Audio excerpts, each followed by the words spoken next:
প্রিয় বন্ধুরা, তোমরা যারা উচ্চ মাধ্যমিকের পর কলেজে ভর্তি হতে চাইছো, তোমাদের জন্য ও রীতিমতো ইউনিভার্সিটির তরফ থেকে অফিসিয়াল নোটিশ দিয়ে ভর্তি সংক্রান্ত সমস্ত তথ্য জানিয়ে দেওয়া হলো।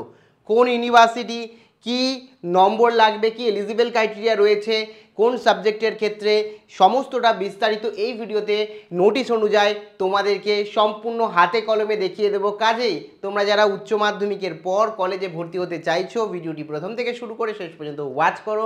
আর ভিডিওটি ভালো লাগলে অতি অবশ্যই একটি লাইক প্রদান করো। আমাদের পরিবারের সদস্য না হয়ে থাকলে সাবস্ক্রাইব বাটনে ক্লিক করে বেল আইকনে ক্লিক করে অল নোটিফিকেশনে ক্লিক করে আমাদের পরিবারের সদস্য হয়ে ওঠো। ও সবার প্রথমেই বলে রাখি, সবার প্রথমেই বলে রাখি তোমাদের জন্য কিন্তু একটা স্পেশাল কলেজ অ্যাডমিশন নিয়ে কাউন্সিলিংয়ের ভিডিও আমি রীতিমতো বানিয়েছি, যেটা আমাদের ফেসবুক পেজে আমি আপলোড করব কালকেই সম্ভবত। তো ফেসবুক পেজে যারা এখনও পর্যন্ত ফলো করোনি, তোমাদের কলেজ রিলেটেড একাধিক গুরুত্বপূর্ণ ভিডিও আসতে চলেছে, যার লিঙ্ক প্রথম কমেন্টে আমি দিয়ে রাখবো। ভিডিওটি দেখার পর অবশ্যই ওই আমাদের ফেসবুক পেজকে ফলো করে রাখো, কারণ হ্যাকারদের দ্বারা হ্যাক হওয়ার পর নতুনভাবে আবার শুরু করেছি তোমাদের জন্য। তো প্রথমেই বলে রাখি, এখানে তো দেখতে পাচ্ছ, এখানে পরিষ্কারভাবে একটি অফিসিয়াল ওয়েবসাইট একটি ইউনিভার্সিটি একটি কলেজের তরফ থেকে দিয়ে দেওয়া হয়েছে, এ অটোনোমাস কলেজ। এখান থেকে তোমরা যারা এই কলেজে ভর্তি হতে চাইছো তারা তো দেখোই, যারা ভর্তি হতে চাইছো না তারাও দেখো, কারণ প্রসিডিওরটা প্রায় একই রকম হবে প্রত্যেকটা কলেজ ইউনিভার্সিটি। তুমি যে কলেজ বা যে ইউনিভার্সিটিতেই ভর্তি হও না কেন, কিছু মেজর চেঞ্জেস আসবে, সেটা আমি বলছি। কলেজে তাদের ভর্তির প্রক্রিয়া কিন্তু শুরু হয়ে গেছে। এখন তোমরা জানো যে তোমাদের বিএ হোক, বিএসসি হোক, কিংবা বিকম হোক বা বিবিএ হোক, ও তোমরা কি হচ্ছে সিসিএফ এর আন্ডারে পড়ছো, ঠিক আছে। তোমাদের অ্যাডমিশন হবে 2024-25-এ, ঠিক আছে। এবং অ্যাডমিশনের পোর্টালের লিঙ্কও এখানে দিয়ে দিয়েছে, ঠিক আছে। আমি একটুখানি ডিটেলসে যদি এদিকে যাই, তাহলে এখানে দেখতে পারবে ডিউরেশন সমস্ত প্রোগ্রামের, যে এখানে টোটাল কিন্তু সেমিস্টার তোমাদের 4 বছরের হতে চলেছে। 4 বছরের রয়েছে, এবং কিছু কিছু কলেজ রয়েছে 3 বছরেরও নিয়ে থাকে, ঠিক আছে। 3 ইয়ার্সেরও কলেজ হয়ে থাকে। তো আন্ডার গ্র্যাজুয়েশন 3 বছর 4 বছর দুটোই আমাদের রাজ্যে এখনও ভ্যালিড রয়েছে। তো আমি ডিটেলসে ডিসকাস করে দেবো একটা ভিডিওতে, যে ভিডিও কালকে হয়তো তোমরা ফেসবুকে পেয়ে যাবে। তো এক্ষেত্রে ইম্পর্টেন্ট যে বিষয়গুলো তোমাদের জানার রয়েছে, যারা হয়তো কলেজে অনার্স বা মেজর নিয়ে মানে পাস নিয়ে পড়বে, প্রথমে অনার্স নিয়ে বলে রাখি। তো এখানে দেখতে পাচ্ছ, তোমরা ধরো কেউ বাংলা অনার্স নিতে চাইছো, ঠিক আছে। বাংলা অনার্স নিতে চাইছো, 50% এগ্রিগেট লাগবে এবং 50% বেঙ্গলি। মানে তোমার টোটাল ধরো 6টা সাবজেক্ট রয়েছে, তার মধ্যে বেস্ট অফ 5 রয়েছে। বেস্ট অফ 5 মানে 5টা সাবজেক্ট মিলিয়ে এই 5টার মধ্যে তোমার হচ্ছে ধরো বাংলায় অনার্স নিচ্ছ, ঠিক আছে। বাংলায় অনার্স নিচ্ছ, তো বাংলায় তোমার 50% লাগবে। আর বাদবাকি যে 4টে সাবজেক্ট রয়েছে, সেই সাবজেক্টের অ্যাভারেজ কিন্তু 50% লাগবে, ঠিক আছে। এই রকমভাবেই কিন্তু অ্যাকচুয়ালি নেওয়া হয়, এগ্রিগেট নেওয়া হবে, সাথে কি হবে তোমার হচ্ছে তোমার বাংলার নাম্বার দেওয়া হবে। এই মিলিয়ে কিন্তু টোটাল তোমরা দেখতে পাচ্ছ একটা ইন্ডেক্স হয়, যেখান থেকে এগ্রিগেট এবং পার্সেন্টেজ অফ বেঙ্গলি, বাংলায় কত পেয়েছো তার অনুযায়ী কিন্তু তোমাদের কাট আপ নির্ধারণ হয়। তো এখানে দেখতে পাচ্ছ, ইংলিশ পেতে গেলে তোমাকে 70% লাগবে ইংলিশে, ঠিক আছে।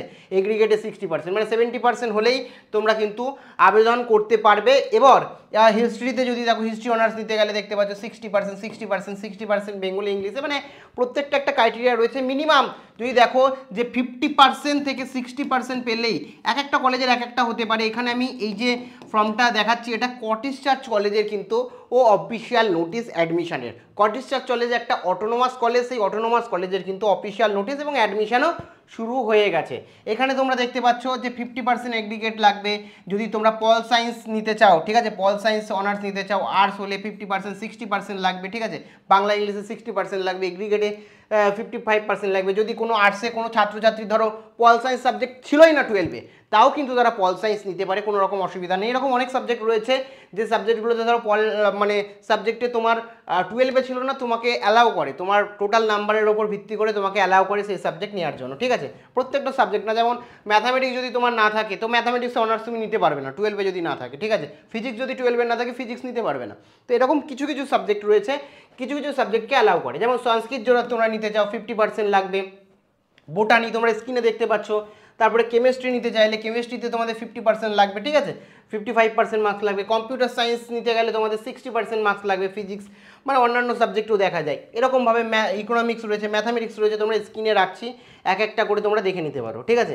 এরকম প্রচুর সাবজেক্ট রয়েছে, প্রচুর ডিটেলস রয়েছে। মিনিমাম আমি তোমরা ধরে নিতে পারো যে তোমাদের এর ক্রেডিট ফ্রেমওয়ার্ক বা তোমাদের এই যে নতুন তোমাদের কারিকুলাম অ্যান্ড ক্রেডিট ফ্রেমওয়ার্কের আন্ডারে যে তোমাদের অ্যাডমিশন চলছে, এখানে মিনিমাম তোমাদের অ্যাপ্লাই করতে গেলে এ যে 45 থেকে 50% নাম্বার যদি থাকে তাহলে তোমরা কিন্তু আবেদন করতে পারবে, কোনো রকম অসুবিধা নেই। এবং এর থেকেও যদি কম থাকে, ধরো কেউ টোটাল এগ্রিগেট হচ্ছে 40%-এর থেকেও কম, ঠিক আছে, এই 40%-এর থেকেও অনেকের ধরো কম রয়েছে নাম্বার, 40%-এর থেকে কম, তারাও আবেদন করতে পারবে, কিন্তু এই পপুলার কলেজগুলোতে আবেদন করতে পারবে না। এটা হচ্ছে মূল ব্যাপার।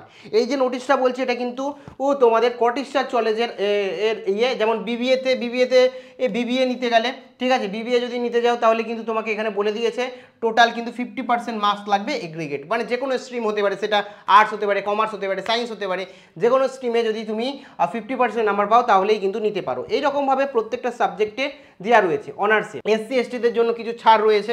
এইবার এখানে যদি সিট দেখো, সিট কিন্তু খুবই কলেজে অনার্সের জন্য লিমিটেড থাকে। যেমন বাংলায় যদি বলি টোটাল জেনারেলে 21টা, মানে যারা জেনারেল ইউআর ক্যাটাগরি রয়েছে।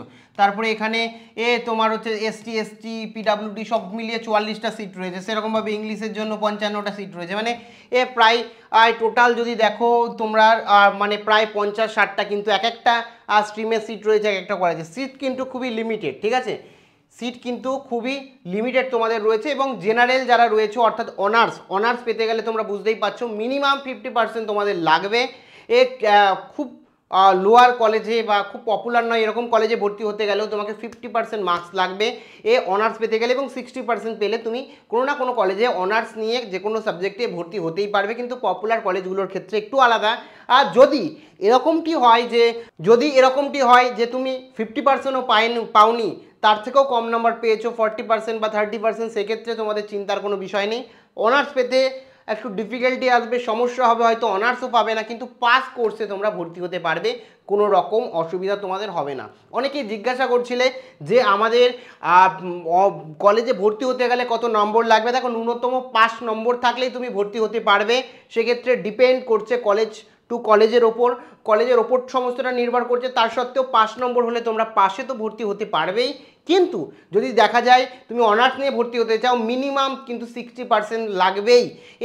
এটা মাথায় রাখবে যে সহজে তাহলে হয়তো ভর্তি হতে পারবে। কিন্তু খুব পপুলার কলেজ যেগুলো রয়েছে, ঠিক আছে, লাইক আশুতোষ কলেজ বা অন্যান্য কলেজ, সেই সমস্ত কলেজে কিন্তু অ্যাডমিশন নিতে গেলে হাড্ডাহাড্ডি লড়াই চলে। সেক্ষেত্রে যত পার্সেন্টেজ বেশি হবে, অর্থাৎ তুমি ধরো ম্যাথামেটিক্স অনার্স নিতে চাইছো, যে সাবজেক্টে অনার্স নিতে চাইছো সেই সাবজেক্টের নম্বর যত বেশি হবে সেক্ষেত্রে কিন্তু তোমার অ্যাডমিশন পেতে তত সুবিধা হবে। মানে নাম্বার যত বেশি থাকবে অ্যাডমিশন পেতে তত সুবিধা হবে, তুমি তত আগে চান্স পাবে। এই হলো তোমাদের অ্যাডমিশন প্রসিডিওর। অনেক কলেজ রয়েছে, ইউনিভার্সিটি রয়েছে যারা অটোনোমাস কলেজ, তারা নিজের মতো অ্যাডমিশন নেয়, সরকারের ওপর বা রাজ্য সরকারের নির্দেশিকার ওপর নির্ভর করে না। সেই কারণে অটোনোমাস বেশিরভাগ কলেজে কিন্তু অ্যাডমিশন শুরু হয়ে গেছে। বাদবাকি সরকারি কলেজ বা বিশ্ববিদ্যালয়গুলো যেগুলো রয়েছে, ক্যালকাটা ইউনিভার্সিটি, কল্যাণী ইউনিভার্সিটি, তার আবেদন প্রক্রিয়া এখনও শুরু হয়নি। রাজ্য সরকার অফিসিয়াল নোটিশ দিলেই কিন্তু এই কলেজগুলো অ্যাডমিশন শুরু করবে রাজ্য সরকার অর্থাৎ নবান্নের নির্দেশ অনুযায়ী। এক্ষেত্রে এবছর কিন্তু নতুন পদ্ধতিতে তোমাদের অ্যাডমিশন হতে চলেছে, যার নিয়ে বিস্তারিত আমি আলোচনা করেছি। এই ভিডিওটি দেখলে তোমরা রীতিমতো জেনে যাবে। আর কালকে একটা ডেডিকেটেড ভিডিও আসছে যেটা আমি বিস্তারিত বললাম আমাদের ফেসবুক পেজে, যার লিঙ্ক প্রথম কমেন্টে দিয়ে রাখলাম। ওখান থেকে সরাসরি ফেসবুক পেজটি কিন্তু অবশ্যই ফলো করে রেখো, কারণ নতুন পেজ তোমাদের সাহায্য একান্তই প্রয়োজন।